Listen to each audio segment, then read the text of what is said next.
नमस्कार. आज महापरिनिर्वाण दिनानिमित्त आपण अशा एका महामानवाची कथा ऐकणार आहोत, ज्यांनी स्वतः हालापेष्टा सहन करून ज्ञानाची ज्योत आपल्या हाती घेतली आणि देशाला प्रकाश दिला.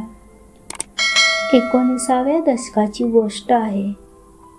अमेरिकेतील कोलंबिया विद्यापीठाच्या वसतिगृहातील एका लहान खोलीत एक तरुण ध्येयवेडा विद्यार्थी अभ्यासात मग्न आहे. त्यांचे नाव भीमराव रामजी आंबेडकर.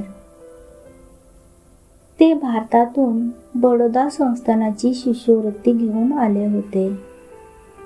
पण ती शिष्यवृत्ती इतकी तुटपुंजी होती की त्यांना रोजच्या गरजांसाठीही झगडावे लागत असे.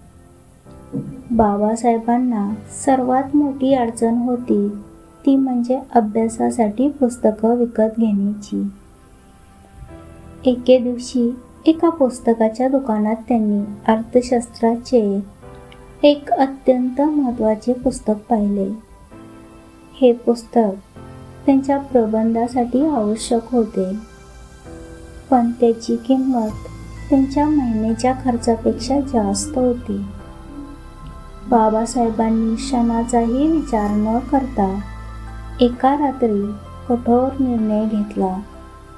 मी हे पुस्तक विकत घेणारच. त्याच दिवसापासून त्यांनी स्वतःच्या खर्चात प्रचंड कपात करण्यास सुरुवात केली. सकाळ संध्याकाळ बिस्किट आणि चहा, कधीकधी फक्त गरम पाणी आणि पाव खाऊन राहिले. थंडी असूनही गरम कपडे त्यांनी घेतले नाहीत. वसतिगृहातील इतर विद्यार्थी त्यांना कंजूस म्हणून हिणवायचे, पण त्यांचे लक्ष फक्त एकाच गोष्टीवर होते, ज्ञान. प्रत्येक पैशाची बचत, प्रत्येक क्षणाचा त्याग ते केवळ त्या एका पुस्तकासाठी करत होते.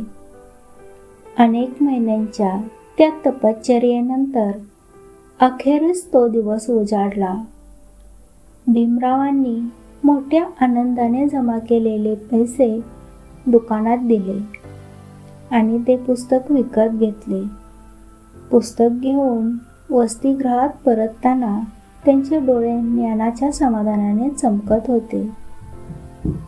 त्यांना त्या पुस्तकात केवळ शाई आणि कागद दिसला नाही, तर त्यात त्यांना आपल्या कोट्यावधी समाजाला अंधारातून बाहेर काढण्याची ताकद दिसली. याच त्यागाने, याच ध्येयवादाने आणि याच कठोर परिश्रमाने भीमराव आंबेडकर यांनी उच्च शिक्षण पूर्ण केले आणि ते भारतीय संविधानाचे शिल्पकार झाले.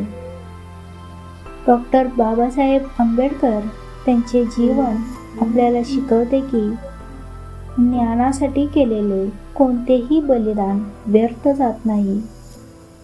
महापरिनिर्वाण दिनानिमित्त या महामानवाला विनम्र अभिवादन.